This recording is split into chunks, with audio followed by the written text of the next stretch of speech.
Sehingga sekarang kita mestinya harus komit. Asalkan ujian itu dalam rangka standarisasi, saya kira nggak apa-apa. Tapi jangan sampai dipakai untuk penentuan lulus. Bahkan Bu Khofifah tahun ini bagi siswa yang tidak diterima di negeri diberikan biaya 1 juta rupiah. Itu kan luar biasa. Saya sarankan melalui sekolah, kemudian nanti SMA atau SMK yang sekolah mana yang dituju, kemudian nanti kalau sudah akan diberikan nomor PIN, kalau sudah nomor PIN berarti sudah daftar dia. Artinya jangan panik lagi, ditunggu jalur prestasi, zonasi, afirmasi atau mutasi.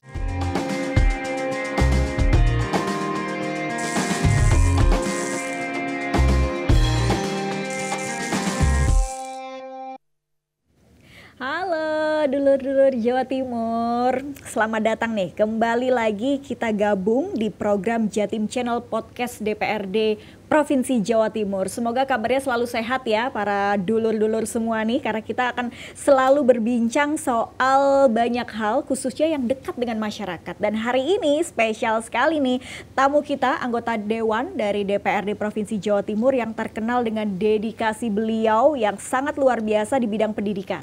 Beliau merupakan politikus dari fraksi Demokrat DPRD Jatim dan juga punya sekolah sendiri. Beliau juga mantan Kepala Dinas Pendidikan Provinsi Jawa Timur. Langsung aja deh kita sapa. Assalamualaikum. Waalaikumsalam. Pak Rasio, gimana kabarnya hari ini? Alhamdulillah baik-baik, sehat walafiat. Alhamdulillah. Kita hadirkan langsung di sini Dr. Haji Rasio MSI. Beliau juga pernah menjabat sebagai Sekda Provinsi Jawa Timur nih dulu-dulu di era Gubernur Pak Dekarwo, luar biasa. Dan kalau ngobrol sama Pak Rasio ini pasti memang karena dedikasinya juga banyak di bidang pendidikan, kita tidak akan jauh-jauh bicara masalah pendidikan begitu. Terkait dengan mungkin kalau kita bicara hari-hari ini kan Mei memasuki Juni, ini waktunya anak sekolah pada mulai mendaftar nih ya, Pak Rasio cari sekolah dan lain sebagainya. Dan Pak Rasio ini dulu Jatim,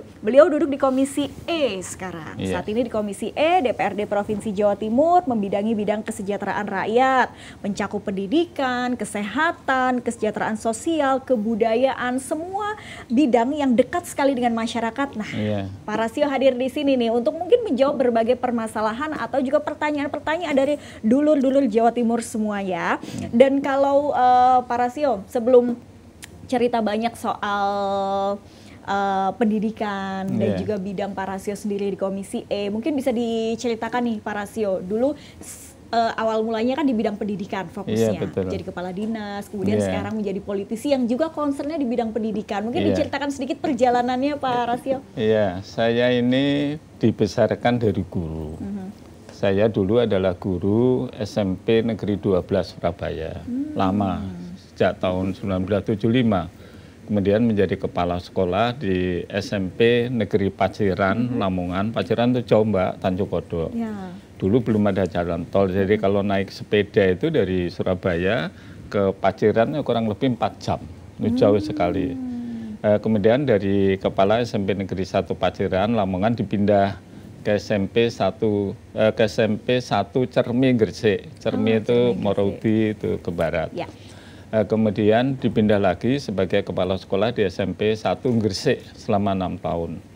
Kemudian baru masuk di Dinas Pendidikan Provinsi Jawa Timur sebagai kepala bidang pembinaan generasi muda, kepala bidang BIMUD.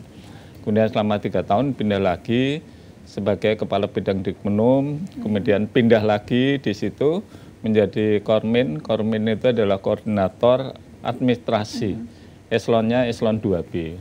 Kemudian pada tahun 2001 sampai dengan 2009 saya menjadi Kepala Dinas Pendidikan dan Kebudayaan Provinsi Jawa Timur. Dulu ada kebudayaannya, jadi budaya itu melekat dengan pendidikan. Alhamdulillah setelah itu 2009 sampai 2016 saya menjadi Sekda Provinsi Jawa Timur, merupakan jabatan eksekutif yang paling tinggi di Provinsi Jawa Timur. Kemudian waktu itu saya juga kerjasama dengan DPRD Jawa Timur legislatif, namanya eksekutif legislatif menjadi satu kesatuan.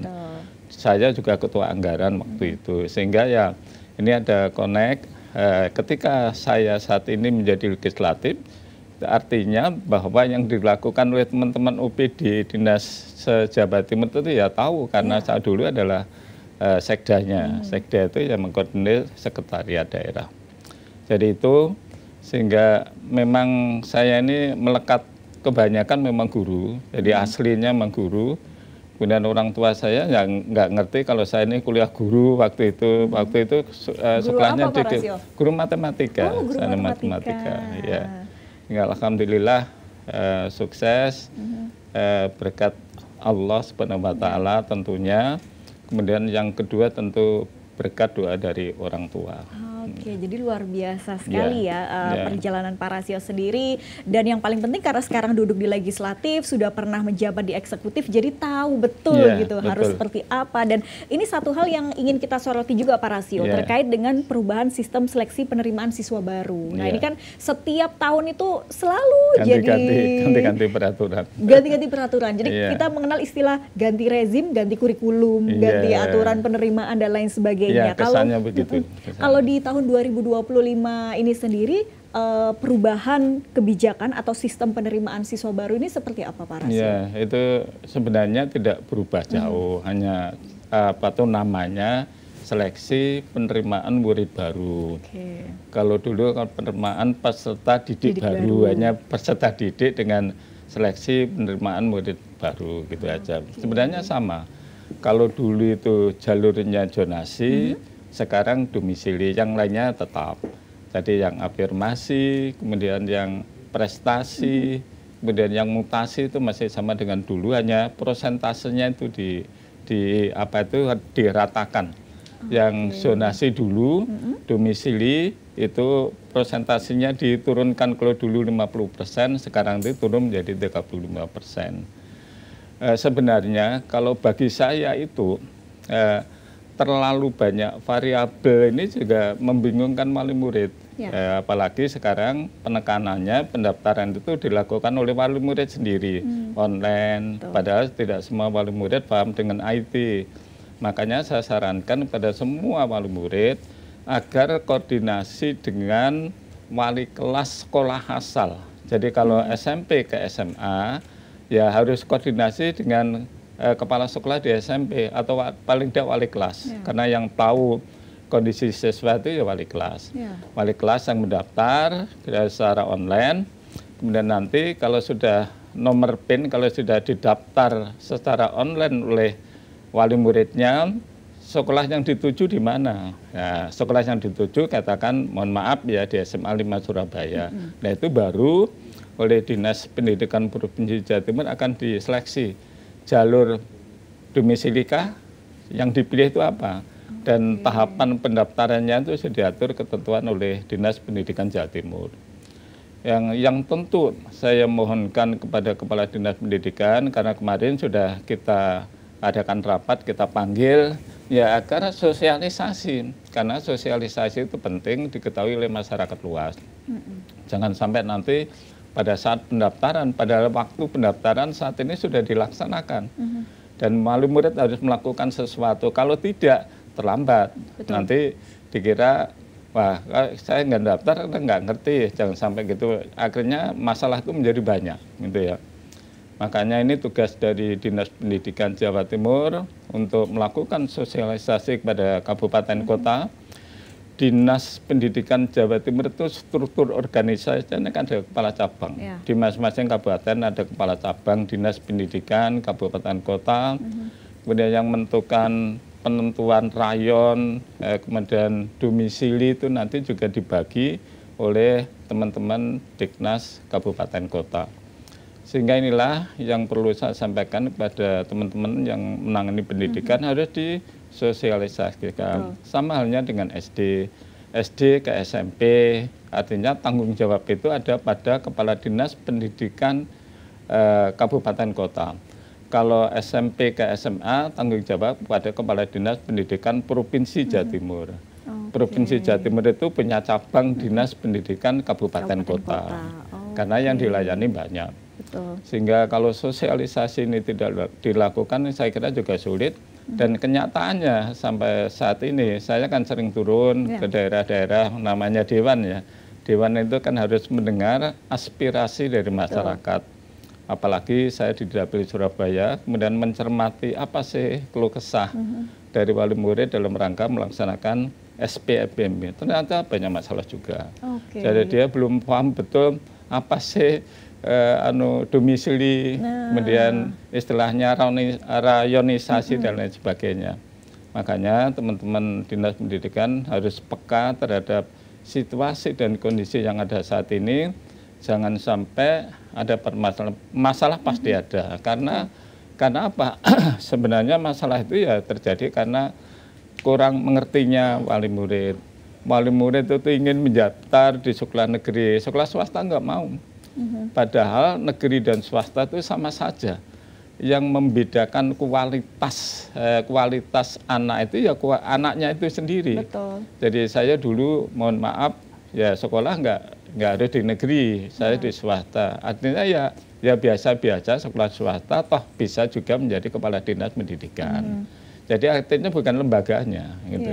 Ya. Karena sekarang juga yang lebih banyak sibuk orang tuanya, apalagi kalau momen-momen pendaftaran sekolah begini Pak Rasio, bukan lagi siswanya begitu. Kemudian juga mungkin problematika yang ada ketika sudah mau memasuki pendaftaran, ini bingung mengatrol nilai dan lain sebagainya karena harus menggunakan rapot. Tapi sejauh ini Pak Rasio melihat kondisi di lapangan, kemudian melakukan tugas pengawasan juga sebagai seorang legislatif.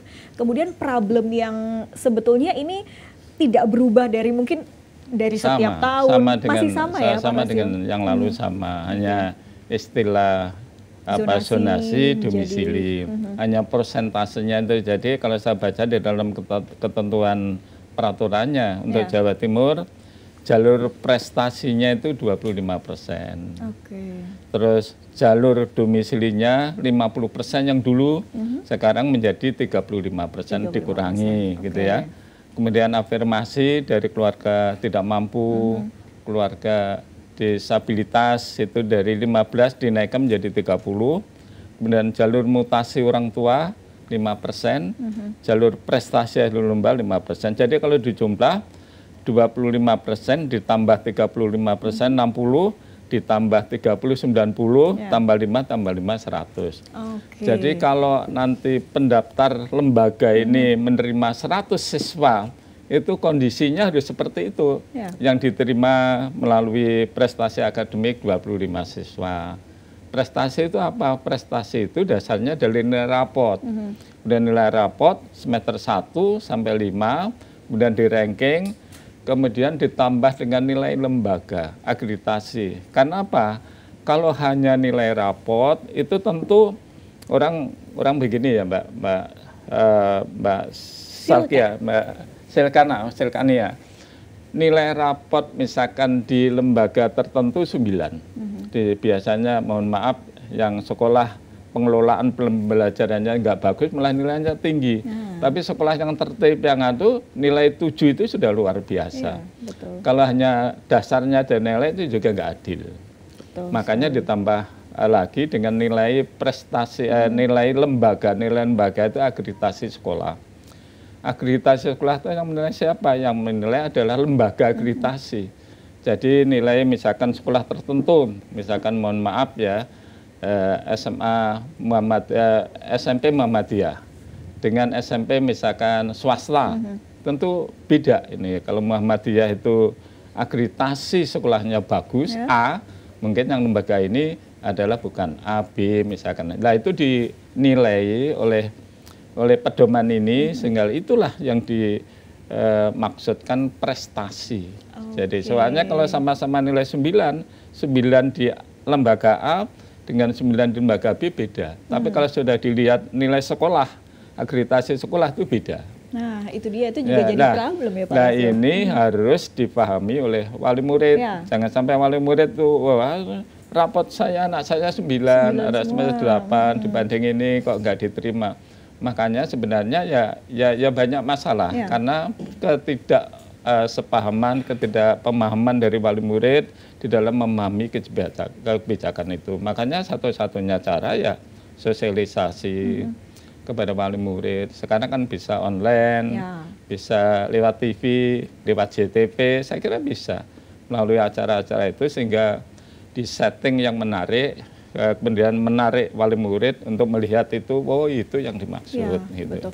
Karena Pak Rasio kalau dulu kan kita mengenal banyak sekolah-sekolah favorit begitu. Kemudian sekarang karena sistem zonasi yang awalnya 50% itu jadi apa ya? Pada akhirnya mungkin proses seleksi dari awal itu sudah berbeda. Mungkin sebetulnya kita bisa melihat ini inisiasi yang baik begitu ya Pak Rasio. Kita kayak mencontoh Scandinavian country yang jarak sekolah itu dekat. Tapi kan kita melihat juga problem sekolah-sekolah kita tidak setara kualitas entah itu fasilitas maupun pelayanannya begitu ya Pak. Iya betul. Waktu dulu menterinya Pak Nadiem itu maksudnya itu ada pemerataan kesempatan menurut pendidikan. Jangan sampai misalkan SMA 5 itu dihuni orang-orang yang anaknya kaya dan lain sebagainya.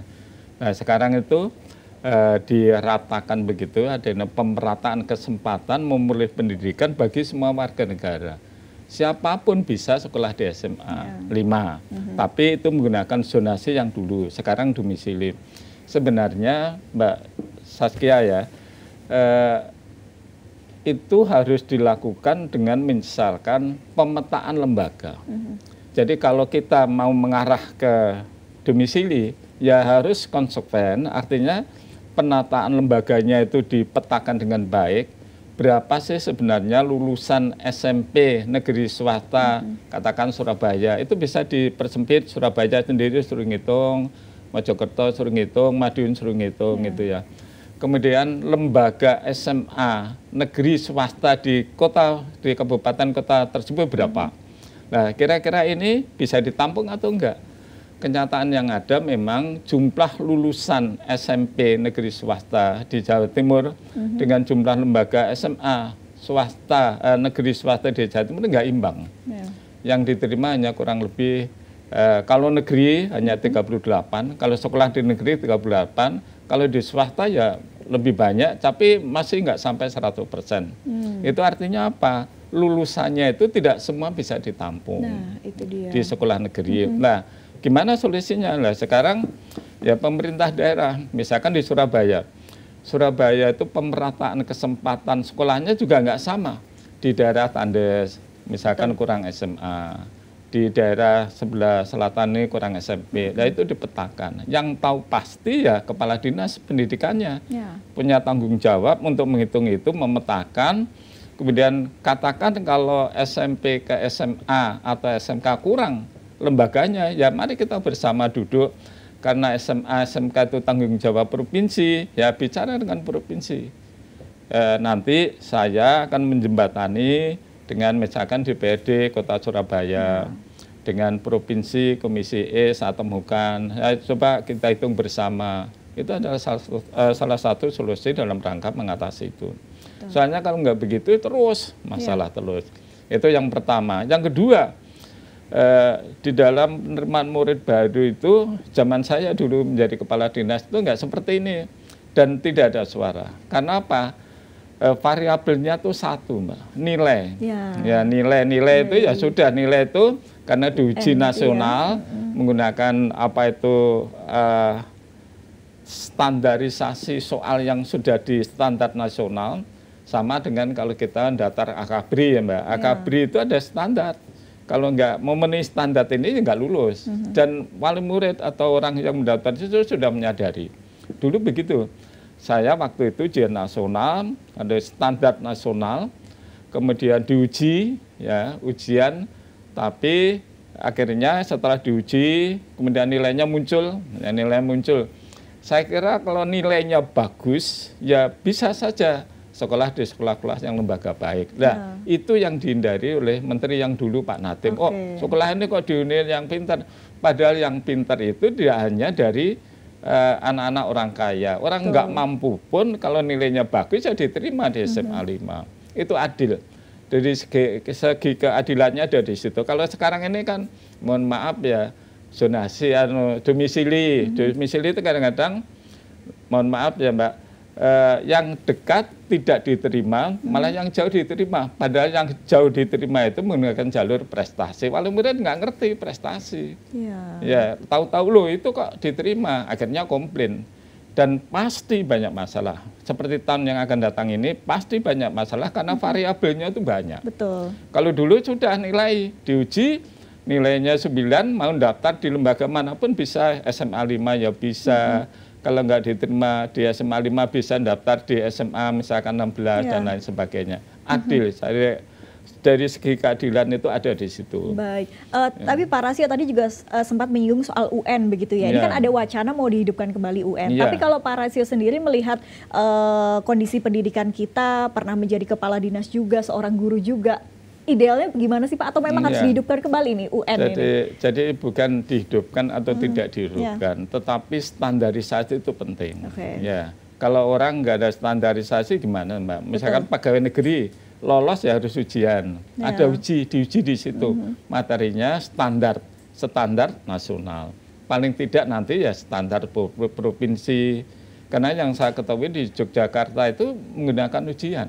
Jadi diuji oleh daerah, artinya standarnya standar Yogyakarta. Mestinya Jawa Timur berani kan, artinya maulah seperti itu. Nah standar ini penting Mbak, karena kalau standar ini nggak dipenuhi, ya mestinya ya jangan dipaksakan. Dan wali murid biasanya sadar, oh memang nilai anak saya misalkan kurang, nggak bisa masuk di lembaga ini. Dan itu terekspresi secara, jadi sudah nyisih gitu ya, misalkan anak yang daftar di SMA 16 nilai tertinggi diterima, terus di bawahnya juga sampai daya tampung lembaga itu yang diterima berapa. Jadi secara otomatis gitu ya. Kalau sekarang ini variabel banyak, ya itu masalahnya seperti yang saya sampaikan tadi. Sehingga sekarang kita mestinya harus komit. Asalkan ujian itu dalam rangka standarisasi, saya kira nggak apa-apa. Tapi jangan sampai dipakai untuk penentuan lulus dan lain sebagainya. Kalau dulu kan dipakai penentuan lulus. Nah sekarang kurikulumnya Pak Nadiem itu sekolah nggak sekolah ya naik, masuk ya nggak masuk ya lulus. Ya, kesannya itu sehingga anak kurang begitu serius dalam rangka belajar. Jadi dilematis juga ya Pak Rasio ya. Dilematis juga, jadi repot artinya. Dan lain sebagainya. Wali murid juga ngawasinya juga kurang. Kemudian sekarang HP itu juga ada pengaruhnya, tetapi sebenarnya HP itu kalau di sekolah saya boleh bawa HP itu boleh Pak, karena sebenarnya HP itu sebagai sarana untuk memudahkan memecahkan masalah soal. Itu di HP ada, di Google dilihat gitu, oh caranya begini.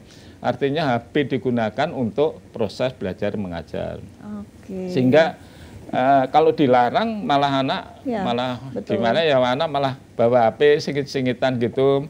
Kalau misalkan penjemputannya terlambat, anaknya itu bisa telepon mamanya, Ma ini sudah pulang dan lain sebagainya. Sebenarnya tergantung kitanya. Ya. Karena ini kemajuan teknologi kan keniscayaan juga ya Pak, kita nggak bisa hindari sudah itu. Begitu maju, kok dilarang dan lain sebagainya. Di sekolah saya sudah nggak seperti itu. Nah Pak Rasio, boleh dong cerita sedikit soal sekolah jenengan ini Pak? Iya, jadi sekolah saya itu namanya Kreatif An-Nur. Kreatif An-Nur itu terdiri dari lembaga PAUD. Lembaga PAUD itu tempat penitipan anak, kelompok bermain, playgroup, taman kanak-kanak. Kemudian SD, SMP. Saya hanya sampai SMP karena memang tempatnya nggak begitu luas gitu ya. Jumlah muridnya kurang lebih 700 gitu ya. Keseluruhan ya? Di mana lokasinya? Di Semolowaru, Selatan Gang 315. Alhamdulillah lembaga ini dulu yang mendirikan adalah istri saya, karena istri saya guru. Ceritanya dulu dari orang tua saya, mertua itu juga guru, punya sekolah dekatnya SMP 12. Mereka Rilan dipindah di Kupang Kerajaan dekat TV itu, di sana juga mendirikan sekolah. Tapi lama-kelamaan sekolah itu nggak maju, sampai SMA. Kemudian saya karena rumahnya di Semolowaru, sekolah itu dipindah di Semolowaru. Alhamdulillah sampai sekarang juga menurut saya ya tampil dengan bagus gitu ya, apalagi juga ya Pak. Iya, apalagi yang punya sekolah mantan kepala dinas pendidikan, jadi sudah memberikan kepercayaan pada wali murid. Dan saya juga memberikan keringanan kepada anak-anak yang sekelas itu, yang dari keluarga miskin sampai kurang lebih 20 anak. Saya bebaskan, kemudian alhamdulillah anaknya itu ya termasuk orang tuanya kita bantu. Jangan sampai nanti misalkan saja wali murid itu loh mau nyekolahkan di sekolah baik aja sulit. Ya. Sekolah baik harus bayar mahal. Betul. Tapi kalau di Anur enggak. Di Anur Kreatif itu karena saya pegang sendiri kondisi wali murid kalau nggak mampu ya kita bantu. Ada peran serta dalam kegiatan sosial itu dan alhamdulillah ini kami laksanakan dan sekarang lembaga itu berdiri dengan baik. Oh iya, saya juga sempat baca-baca juga dari informasi yang saya terima juga Pak Rasio ini turun langsung juga mengurusi segala halnya, bahkan sampai teknis terkecil sekalipun. Jadi betul-betul concern ya Pak di bidang pendidikan dengan sekolah yang dimiliki. Saya ini kadang-kadang jadi dewan ini Mbak ya, Pak itu pagi mesti lihat sekolah dulu karena walaupun bagaimana sekolah itu ya harus dipelihara dengan baik. Memelihara itu memberikan perhatian. Misalkan kalau yang punya saya nggak pernah lihat, gimana sekolah akan maju. Jadi sistem saya seperti itu. Dan saya juga memberikan contoh pada guru-guru kalau misalkan ada halaman yang kotor, saya nyapu biasa. Karena ya memang basic saya ya seperti itu dari dulu ya begitu. Alhamdulillah semuanya kita laksanakan dengan baik. Alhamdulillah luar biasa loh Pak Rasio ini menjadi role model juga Pak, apalagi kalau di dunia pendidikan begitu dan sekarang menjabat di legislatif juga masih dengan concern yang sama. Tapi Pak Rasio kembali ke soal sistem penerimaan yang domisili ini, bahkan di beberapa tahun terakhir dengan yang zonasi sebelumnya itu kan banyak kasus orang tua siswa ini sampai memindahkan kakak nama anaknya hanya supaya bisa masuk sekolah favorit atau sekolah yang ingin dituju begitu. Nah, sebenarnya tidak ada seperti itu. Jadi betul. Begini ya, sekarang itu orang tua tuh motifnya harus sekolah di negeri. Saya ini loh Mbak, nggak pernah sekolah di negeri. SMP saja negeri, SLTA-nya swasta. Saya STM Siang Madiun, STM Siang swasta. Saya waktu itu ngambil jurusan mesin, pamrihnya karena orang tua saya nggak mampu, agar kalau nanti lulus SMA itu bisa kerja. SMK STM Siang Madiun kan dekat pabrik Rejo Agung. Ya memang betul, saya lulus sekolah STM Siang Madiun jurusan mesin, kemudian bekerja di pabrik Rejo Agung. Selama kurang lebih ya hampir setengah tahun, gajinya itu saya kumpulkan untuk melanjutkan kuliah di IKIP. IKIP itu Institut Keguruan Ilmu Pendidikan. Saya ngambil guru karena memang bayangan saya guru itu pekerjaan mudah gitu ya. Cari pekerjaannya gampang. Saya ngambil jurusan matematika karena pamrihnya supaya saya setelah lulus Bachelor of Art, dulu BA Mbak, istilahnya BA itu langsung kerja di swasta, juga ngelesi gitu. Lah uang itu saya kumpulkan untuk kuliah, membayar kuliah. Jadi artinya begini, jangan memaksakan kehendak murid itu harus sekolah di negeri, sekolah swasta sama saja. Yang penting perhatian, pembinaan, pengawasan dari orang tua, bimbingan di situ, diawasi dengan baik. Waktunya belajar, waktunya sholat. Insya Allah kalau itu dilakukan oleh wali murid, saya kira anaknya akan berhasil. Kadang-kadang memaksakan anaknya di sekolah negeri, tetapi orang tuanya nggak peduli, nggak begitu memperhatikan dengan serius dan sungguh-sungguh. Baik, tapi Pak Rasio biasanya kan kadang-kala orang tua mungkin berpikir kalau swasta pasti mahal, pasti harus bayar ini itu, sedangkan negeri mungkin ya sederhananya supaya ada dana BOS dan lain sebagainya begitu ya. Nah ini gimana nih Pak Rasio? Sebenarnya sama Mbak, di swasta ada dana BOS, ada dana BOPP, Jawa Timur itu diberikan juga kepada sekolah swasta. Bahkan Bu Kofifa tahun ini bagi siswa yang tidak diterima di negeri diberikan biaya 1 juta rupiah. Itu kan luar biasa. Dan itu tentu persetujuan dengan DPRD Jawa Timur. Karena ini menguntungkan dari wali murid ya kita tentu setuju. Itulah bentuk-bentuk perhatian dari pemerintah daerah Provinsi Jawa Timur kepada anak-anak yang tidak diterima di negeri, jangan putus asa. Yang penting dia sekolah. Toh sebagian juga dibiayai oleh pemerintah daerah Provinsi Jawa Timur. Memang dikatakan cukup nggak cukup, iya tergantung dari yang menerima itu Mbak. dikasih banyak ya mungkin bisa cukup, bisa enggak, tergantung jaga pengelolaan. Saya kira kalau satu tahun itu diberikan 1 juta, saya kira sudah cukup. Ya. Nah ini juga mungkin supaya para masyarakat, para orang tua juga harus memahami itu gitu ya. Pak Rasio, monggo loh kalau mau diminum dulu, monggo silakan. Kita masih akan diskusi panjang nih Dulur-dulur Jatim terkait dengan zonasi atau domisili sekarang ya.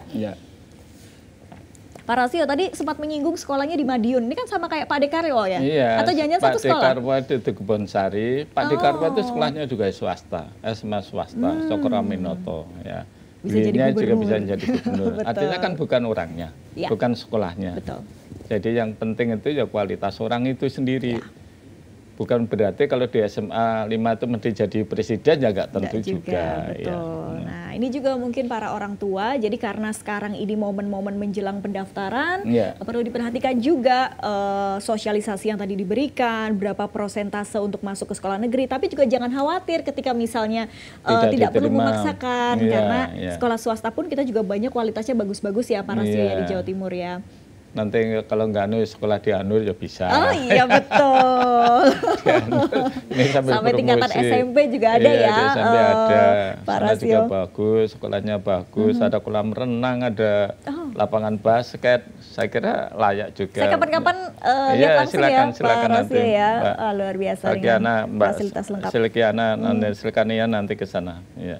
Baik, Pak Rasio kembali ke penerimaan siswa ini dengan sekarang prosentasenya ada yang diturunkan soal domisili dan lain sebagainya. Ini kan diupayakan meminimalisir kayak tadi kasus-kasus pindah kakak dan lain sebagainya. Kemudian nanti yang Pak Rasio lihat juga kondisi hari ini Surabaya bahkan tadi Bapak katakan belum semuanya merata di beberapa daerah Surabaya. Nah, otomatis juga kita melihat daerah Jawa Timur lainnya pun juga kemungkinan besar sama. Surabaya saja masih ada yang belum sama begitu. Nah, ini gimana? Walaupun mungkin bukan dapil langsung Pak Rasio ya, tapi kan ini juga sebagai legislatif harus punya concern ke sana. Gimana Pak? Betul Mbak Silkiana. Jadi begini, itu tanggung jawab daripada pemerintah kabupaten kota. Karena yang sekolah di situ kan warga masyarakat di situ. Jadi jangan sampai ada kesan kalau kewenangan SMA, SMK itu provinsi lah, itu kan anunya provinsi, jangan. Tapi mari kita kerjakan bersama-sama, kita bicarakan dengan baik. Kemudian yang kedua, peran dari kepala dinas, kepala cabang dinas pendidikan kabupaten kota di masing-masing kabupaten. Memetakan, tadi saya katakan pemetaan lembaga itu dihitung betul dengan cermat. Lulusan SMP negeri swasta yang akan masuk di jenjang atasnya SMA negeri di swasta itu hitung lembaganya berapa sih. Lembaga itu tentu harus dihitung lembaga negeri dan swasta. Karena daya tampung itu tidak hanya di negeri tapi juga sekolah di swasta itu dihitung. Kalau memang kurang, kemudian daerah yang kurang itu mana? Misalkan peta kecamatan, kan ada kabupaten itu ada kecamatan. Misalkan Kabupaten Madiun, ada 18 kecamatan, itu dihitung kecamatan ini sudah ada SMA-nya, apa perlu di situ didirikan lembaga SMA dan seterusnya. Sehingga kalau sudah dipetakan itu, misalkan lembaganya kurang, ya mari kita bangun bersama-sama. Kalau kewenangan membangun SMA, SMK negeri, yaitu perannya pemerintah provinsi. Tapi kalau tanah itu miliknya kabupaten kota. Biasanya ini yang jadi masalah Mbak. Jadi tidak semudah membalik telapak tangan. Katakan Surabaya. Surabaya itu tanah juga mahal. Itu tanggung jawabnya Pak Wali, Pak Eri. Kemudian pendirian lembaganya itu adalah SMA provinsi. Apakah tidak mungkin misalkan kita duduk bersama, misalkan patungan. Saya kira provinsi mau juga membantu penyelenggara, misalkan tanahnya beli, kan paling minimal 2 hektar. 2 hektar itu kalau di Surabaya kan juga mahal. Per meternya bisa lebih dari 7 juta sampai 10 juta per meternya. Jadi makanya itu dirunding, duduk bersama, sudah biaya tanahnya kita misalkan bersama.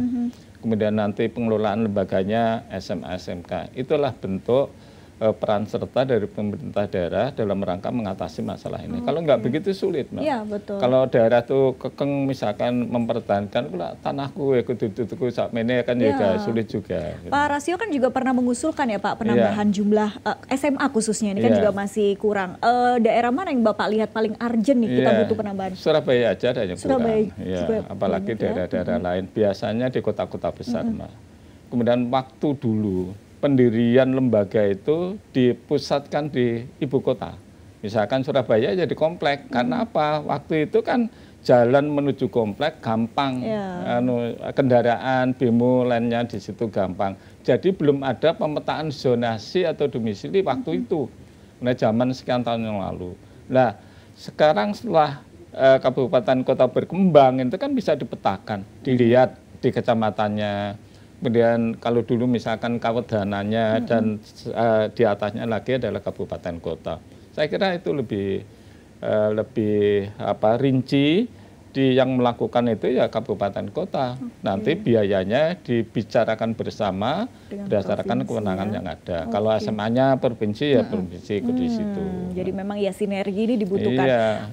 Pak Rasio, saya juga penasaran, mungkin ini agak masih terkait dengan pendidikan. Ini kan juga ada beberapa sekolah-sekolah yang ketika belum bisa bayar, ijazahnya masih ditahan. Lah ini seperti apa Pak? Harusnya kan nggak boleh ya Pak Rasio ya? Nggak boleh gitu ya. Makanya ini perhatian kemarin juga kepala dinas saya panggil gitu ya. Jangan sampailah menahan haknya siswa, kasihan juga. Sekarang kalau masalahnya misalkan uang, belum bayar SPP kan bisa dipanggil wali muridnya. Dijelaskan dengan baik, misalkan Pak, ini putranya belum bayar SPP. Saya nggak pernah nahan ijazah di Anur itu nggak pernah. Kalau perlu kita bantu gitu ya. Makanya ini ya penting karena komunikasi yang dilakukan oleh kepala sekolah dengan sok nahan itu malah nanti bisa kasus hukum gitu ya. Makanya saya mohon perhatian dari teman-teman kepala sekolah. Kalau memang ada masalah dia belum bayar SPP bisa dipanggil wali muridnya. Saya yakin wali murid peduli dengan pendidikan anak-anaknya. Nggak mungkin dia akan cuci tangan. Misalkan mampunya bayar misalkan 1 juta, mampu 500 ya nggak apa-apa dibayar. Tapi jangan sampai menahan ijazah. Oke, karena juga ada aturan yang berlaku ya. Betul. Ini sesuai amanat undang-undang juga bahwa setiap warga negara ini harus memperoleh akses pendidikan yang setara, begitu ya Pak Rasio ya. Pak Rasio, kembali soal sistem penerimaan siswa ini dengan prosentase yang kemudian berubah dengan beberapa kategori yang sebetulnya masih sama ya, hanya prosentasenya berubah. Ada nggak Pak tips yang bisa diberikan kepada para orang tua bahwa mereka ini harus seperti apa? Kadang kan bingung. Ya taunya mungkin yang domisili atau zonasi lah yang paling mudahnya. Tapi kan ada prestasi dan lain sebagainya. Nah, ada nggak mungkin bisa tips atau arahan yang Pak Rasio bisa sampaikan? Sekarang untuk wali murid tentu menanyakan kepada anaknya. Kalau prestasi, misalkan dia akan menempuh jalur prestasi. Prestasi itu harus dilihat nilai rapotnya. Prestasi akademik itu nilai rapot semester 1 sampai 5. Kalau rata-rata 9 juga dilihat nanti nilai akreditasi sekolah. Sekolahnya itu kira-kira gimana ditanyakan kepada kepala sekolahnya. Akreditasinya apa ya di sini A, itu ada nilai sendiri. Kalau memang nilai rata-rata hariannya baik, semesternya itu bagus, terus akreditasi lembaga bagus, ya ngambil jalur prestasi. Tapi itu tadi presentasi jalur prestasi kan hanya 5%, saya sedikit sekali. Prestasi hanya 5%, ya sedikit dari 100 siswa, cuma wong 5 yang ditompo, kan sedikit itu sebenarnya. Ya, ada anak yang benar-benar pintar, nah itu justru menjadi masalah. Masalahnya itu sing iki ditompo, padahal dia juga nggak menggunakan jalur domisili, nggak diterima, dia menditeriak, gitu, menditeriak. Itu satu, makanya nanti itu jalur prestasi akademik. Kalau prestasi olahraga, prestasi olahraga misalkan juara nasional, panahan nasional, ada sertifikat dari KONI, didaftarkan aja jalur prestasi olahraga. Saya kira kalau prestasi olahraga itu memang sulit. Ya. Kalau nasional kan sudah bisa dilihat, padahal hanya 1-2 orang anak. Padahal ini jatah dari 1 itu 5% kan hanya 5. Tapi setiap kategorinya tuh ini ya, Pak Rasio, timeline-nya berbeda? Iya, beda-beda. Oh, jadi misalnya sudah bisa jalur misalkan domisili prestasi, dulu, kemudian jalur prestasi, nggak prestasi lolos akademik bisanya. gitu. Kalau Ya, yang afirmasi ini seperti apa, Pak Rasio? afirmasi itu kan anak dari berkebutuhan khusus atau Oke. orang yang tidak mampu, misalkan desil 1, desil 2, data dari dinas sosial nggak mampu betul, kemudian ya itu karena variabelnya banyak itu membingungkan wali murid, nggak mampu, tapi kenyataannya orang yang biasa-biasa saja diterima. Nah itu yang jadi masalah, karena ya variabelnya banyak itu. Makanya ini yang perlu sosialisasi kepada para masyarakat, teman-teman kepala sekolah, juga dinas pendidikan kabupaten kota harus ya sosialisasi terus, karena kan variabelnya banyak, iso afirmasi, bisa domisili, bisa prestasi ada prestasi akademik, non akademik, ada yang mutasi juga ya? Iya, ada mutasi orang tua. Mutasi orang tua itu ya kalau orang tuanya pindah. Biasanya anak militer. Orang tuanya pindah tugas yang dulunya di Bandung, kemudian sekarang di Surabaya, itu kan mutasi namanya. Oke, jadi ini perlu menjadi perhatian para orang tua juga yang mungkin sedang mau mendaftarkan anaknya naik jenjang begitu ya, dari SD ke SMP atau SMP ke SMA. Ini perlu diperhatikan betul. Tapi Pak Rasio, ngobrol soal sekarang Bapak menjadi legislatif, yang awalnya dari pendidikan, kemudian pernah sempat di eksekutif, sampai pada akhirnya memutuskan untuk menjadi seorang anggota dewan, mencalonkan diri, Pak, dan kemudian dari Demokrat. Ini mungkin bisa diceritakan nih, Pak Rasio. Jadi kehidupan negara dan bangsa kita itu sebagian besar diambil orang-orang yang berpolitik. Misalkan gubernur ya harus berangkat dari politik. Jadi presiden apalagi, jadi yang lain dan lain sebagainya. Artinya politik itu penting, gitu ya. Makanya ketika saya dulu, mohon maaf Mbak Silkania, saya dulu pernah daftar wali kota, gitu ya. Ya karena saya pikir saya diberangkatkan dari Partai Demokrat, kemudian wali kota Surabaya waktu itu, walaupun nggak jadi, tapi ini sebagai pengalaman saya untuk masuk ke politik. Kemudian saya pernah daftar di DPR RI, Dewan Perwakilan Rakyat Republik Indonesia, waktu itu Dapil 8. Dapil 8 itu meliputi Kabupaten Kota Madiun. Saya kan asli Madiun. Nganjuk, kemudian Jombang, Kabupaten Kota Mojokerto, wilayahnya begitu luas. Saya lama nggak berada di Madiun, artinya ya berat juga. Saya nggak jadi. Baru yang ketiga ini, ketika saya ngambil DPRD Jawa Timur, kemudian dapilnya Surabaya, alhamdulillah kelihatannya saya banyak didukung oleh teman-teman saya yang dulu mantan guru. Saya kan juga guru, mantan murid, mantan wali murid, kemudian juga anak buah saya yang sekarang menjadi kepala dinas dan lain sebagainya, itu mendukung semuanya. Alhamdulillah saya menjadi dewan. Dan itu memang penting di dalam kehidupan demokrasi di negara kita. Kalau nggak melalui jalur politik, ya misalkan biasa-biasa saja ya sulit juga. Saya nggak ingin misalkan jadi gubernur, tidak, tetapi kehidupan politik yang memberikan warna terhadap kemajuan bangsa dan negara kita. Makanya saya masuk di situ. Keuntungan saya adalah mantan birokrasi, apalagi sekda. Sekda itu dulu ya namanya sekda ya, sekda itu jabatan yang paling tinggi di provinsi, eselonnya juga paling tinggi se-Jawa Timur. Akhirnya dengan dasar itu saya sudahlah bismillah, saya akan daftar lagi di legislatif. Alhamdulillah itu jadi, saya didukung oleh teman-teman semuanya. Ya sekarang tentu pengalaman berharga saya di birokrasi itu akan saya berikan paling tidak memberikan pemahaman yang sama terhadap teman-teman yang di politik. Karena politik ya politik, ya Mbak. Makanya birokrasi sudah, sekarang saya hidup di politik. Tetapi orang politik yang sekarang belum pernah di birokrasi. Nah, itu kemenangan saya, sehingga saya paling tidak memberikan warna di situ. Dulu diawasi, sekarang ngawasin gitu ya Pak. Tantangannya gimana Pak? Dengan artinya kan ini? Yang saya awasi ya anak-anak buah saya, artinya ngerti, artinya pendekatannya lebih komunikatif. Daripada mohon maaf Dari politik murni yang diawasi nggak pernah kenal, beda Mbak, artinya orang yang sudah kenal, sudah paham, kemudian mengawasi itu kan lebih enak. Betul. Komunikasinya jadi, baik. Jadi pengalaman pun sudah banyak ya, karena kalau tadi cerita dari Pak Rasio ya memang setiap kebijakan yang ada itu lahir dari proses politik. Jadi kita juga tidak bisa abai dengan politik begitu ya Pak. Dan harus tahu. Betul. Sekarang Pak Rasio di sini hadir sekarang menjadi legislatif dengan berbagai tugasnya, legislasi, anggaran, pengawasan begitu ya. Dan concern di Komisi E yang salah satunya bidang pendidikan. Pak, terakhir singkat saja, mungkin tips nih untuk para orang tua supaya tidak panik. Ini kan menjelang pendaftaran. Nah, gimana? Dan sekarang sudah mulai pendataan.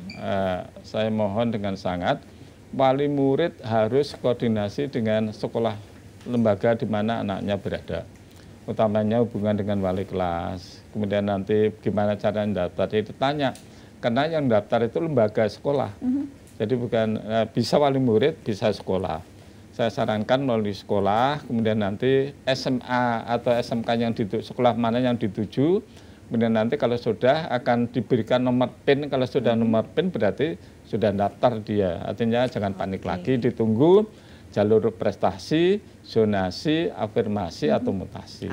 Itu dia ya untuk para masyarakat, para orang tua, juga dulur-dulur Jatim semuanya. Terima kasih banyak Pak Rasio, kita sudah ngobrol banyak nih soal bagaimana sistem penerimaan yang baru saat ini.